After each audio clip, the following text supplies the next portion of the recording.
Shields up, Ironbreakers. Rurikhan here coming at you with another video, and today we're going to be talking about the concept of skill bloat and power creep in the context of Monster Hunter Wilds. Now naturally, ever since we had the announcement of Monster Hunter Wilds, my brain's just been full speed ahead speculation mode. I'm always thinking about, ooh, wouldn't it be cool if we get like a full-on open world with dynamic traversal and a friggin' airship hub? You know, I've been making videos about speculation for Monster Hunter Wilds because, you know, it's going to be a rough wait until we get to summer 2024 to actually know more about what we can expect for the game. And until then, there's definitely going to be more speculation videos here on the channel. And if you're interested in those, do remember, hit the like button, subscribe bell, notification icon, all that jazz. Shameless plugs aside, let's talk about skill bloat. So you see, back in the day, skills used to work very differently for Monster Hunter. As a matter of fact, in order for you to activate the skill, you needed to get that specific skill all the way up to plus 10. You couldn't just pick up a piece of gear and it's like, oh, now I have plus 1 attack. That's not exactly how it worked. As a matter of fact, getting all the way up to plus 9 attack would actually do absolutely nothing for your character. You need to get up to plus 10, I think, in order to be able to get a small boost to attack.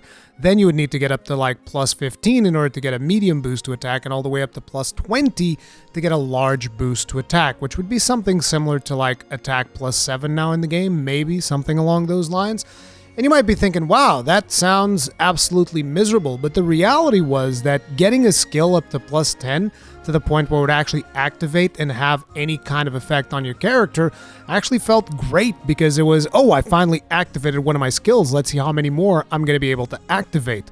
And by the end of the game, like by the time you would reach endgame, most sets would usually get somewhere around like 4 fully activated skills or 5, depending on which skills you were trying to shoot for, or maybe it wouldn't even be that much. Maybe you would have like 3 fully activated skills and then 1 more skill where you didn't have it like fully activated would have like a more minor effect or something along those lines. And that would usually be the way that you would go about making your sets. And you guys might be thinking, wow, 4 or 5 skills, that actually doesn't seem like very much. And it's not. As a matter of fact, if I showed you guys what my current sets are for like endgame in both Monster Hunter World Iceborne as well as Monster Hunter Rise Sunbreak, I think you guys are going to be very surprised. I mean, those of you that played all the way to endgame, you're probably not going to be that surprised. So here we have the skills that I am using in Monster Hunter World Iceborne by the time that I stopped playing the game. We have Critical Eye 7, Agitator level 7, Artillery level 5, Slinger Capacity level 5, Tool Specialist level 5, Weakness Exploit level 3, Evade Window level 3, Evade Extender level 3, Critical Boost level 2, Capacity Boost, Flinch Free, Guard up. And then we still had, whenever we would put up certain mantles, we would have Recovery up as well as 2 points in Divine Blessing. We also have 2 set bonuses coming in from 4-piece Fatalis Legend, where we have Inheritance and Transcendence, which is actually the stuff that allows us to reach skill levels as high as you guys have seen up until this point. And this is Monster Hunter World Iceborne with, you know, like a fully decked out endgame. And this is probably not even that well optimized, because at the end of the day, I never really chased the meta that much, but it's still a tremendous amount of skills available when you compare it to the amount of stuff that you can get from something like, say, Generations Ultimate, right? Then if we look at one of the builds that I had in Monster Hunter Rise Sunbreak, I actually don't have my Switch close to me, so I'm just going to go get a build that I found off of one of my videos, which I know that I have a better build by now on my Switch save, but this should also just paint you a very good picture. So we're coming up in here with Guard 5, Resuscitate 3, Mind's Eye 3, Guard Up 3, Artillery 3, Part Breaker 3, Wirebug Whisperer 3, Coalescence 3, Defiance 3, Sneak Attack 3, Powder Mantle 3, Heaven Sent level 3, which by the way is absolutely brutal as a skill, which basically you don't need to sharpen ever again. But, you know, just to keep things going. Then we have Load Shells level 2, Evade Extender level 2, Embolden level 2, Critical Boost level 1, Weakness Exploit level 1, Defense Boost level 1, Sleep Resistance level 1. This is kind of like some trash skills, doesn't really matter.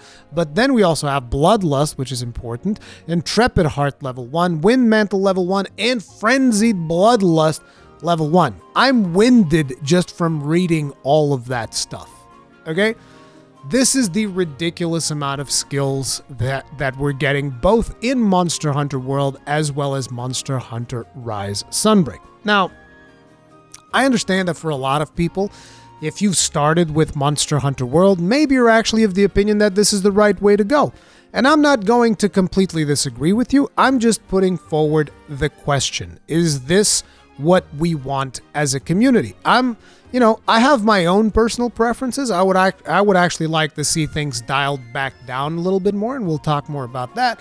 But I think it's perfectly fine if people feel like, no, this is what we want. We want even more skills. We want to be able to get like all of the skills in the game and activate every single one of them to the nth degree and just brutalize the monster all the way into friggin' next year or something like that, right? If that is what you want, I'm very interested in hearing about it, as well as hearing about why. Because for me, I kind of feel like one of the things about making a build is being able to balance positive aspects and negative aspects, which we don't really have any negative aspects anymore. Now, I know that a lot of people want me to talk about the potential for negative skills making a comeback.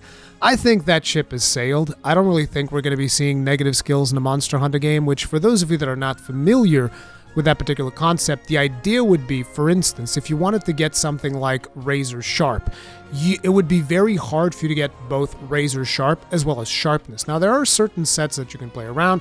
I'm sure that people that have played Generations Ultimate will be familiar with the concept of the Shogun Cianator set mixed in with the Devil Joe set, and you'd be able to kind of like get those two very much wanted skills, but it was kind of hard to get those skills, because what would happen would be, if a piece of armor would give you plus sharpness, it would usually also remove points for Razor Sharp. And because you needed to get to a certain point, like I said, plus 10, plus 15, plus 20, depending on the skill that we're talking about, because you needed to reach that threshold, it would make it harder for you to reach that threshold whilst also having another skill that would kind of take away from that skill. Another thing could potentially be, I think that sometimes if you had attack up, it would take away like Critical Eye or something like that. That was the effect of negative skills, and to the point where you could even get activations on negative skills. So if you would get a skill to like -10, it would actually have a really bad impact on your character. Well, depending on what you were doing, because in some situations it could actually be positive, so there was a little bit of a back and forth when it came to that. But that's the point that I'm trying to make, right?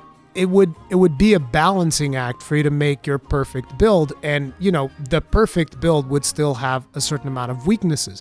Whereas nowadays it just feels like most builds just end up going for attack +7, critical eye +7, critical boost +3, weakness exploit, and pretty much all of the offensive skills that you could possibly want. Like if you're playing Rise Sunbreak, you could get that, and you could still get full-on Agitator and pretty much every other offensive skill that you could potentially ever want for your build. Put that together in one build where it would have virtually no weaknesses whatsoever, which is kind of strange. I kind of feel like doing the whole balancing act thing would be a little bit cooler, but I'm also curious to hear from you guys as to how you feel about it. Because to me, I feel like if we were to cap skills, like let's say you're able to max out 6 skills or something like that, then you're going to be forced to select a little bit better, because right now you can get a lot of the utility skills. If we think about something like Rise Sunbreak, a lot of weapons actually require utility skills. So for instance, Longsword requires you to have speed sheathing. If you're doing Charge Blade, you're going to need to have, what was it called? Quick Switch, the morph speed thing up. And every weapon had something like that. And I kind of feel like one of the reasons why the developers decided to implement this was potentially even to combat the fact that, this skill bloat is getting completely out of hand. Like if you think about it, the Charge Blade, for instance, right? If you're playing Charge Blade in Monster Hunter World, you don't really need any specific skill to make the Charge Blade, flow seamlessly. On the other hand, if you're playing Rise Sunbreak, you're probably going to want to have Quick Switch, because otherwise your swapping is going to take significantly longer. Same thing for the Switch Axe, I would imagine.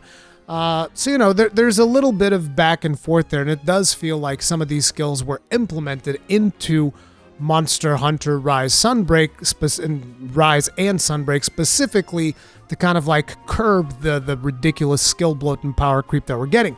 But then you get to the end game and you start getting involved with like curious crafting and all that stuff, and things just go completely out of control. Like another example of this would be how in the Gunlance, load shells or magazine used to be just like a 1-2 piece deco, Whereas in Rise Sunbreak, it's actually 2 points to get that. Guard Up used to just be 1 point, and now it's 3 points, and the effect isn't even as powerful as it used to be.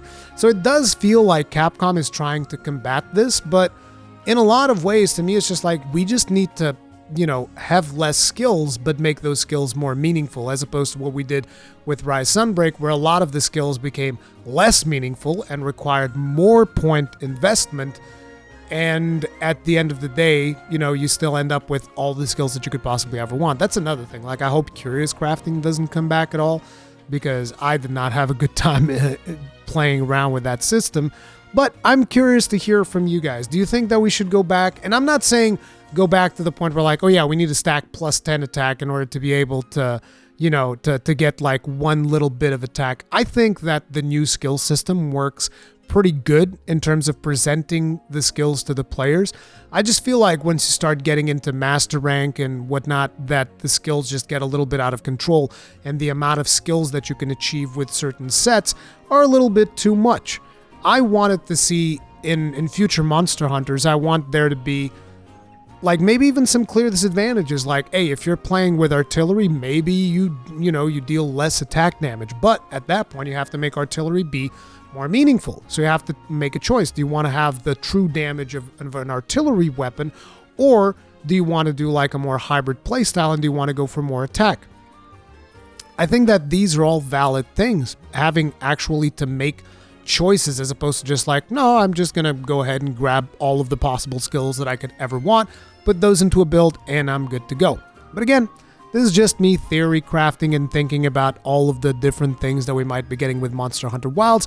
What would you prefer in your personal opinion? Do you want to go like all out Fatalis levels and we want to have every single skill in the game? Or would you rather dial things back a little bit more and have more restricted, a more restricted amount of skills in order to make things be a little bit more different? Because, if everybody can get attack up 7, critical boost 7, Wex 3, not critical boost 7, critical eye 7, Wex 3, critical boost, is it really meaningful? It just kind of becomes the baseline for most of the weapons, just get all of the raw damage skills, right? But anyway, just let me know in the comment section what you guys think about that. Happy holidays. Hopefully you guys spend some time with your families and all that. Thank you all very much for watching. Stay strong, stay safe. Peace out.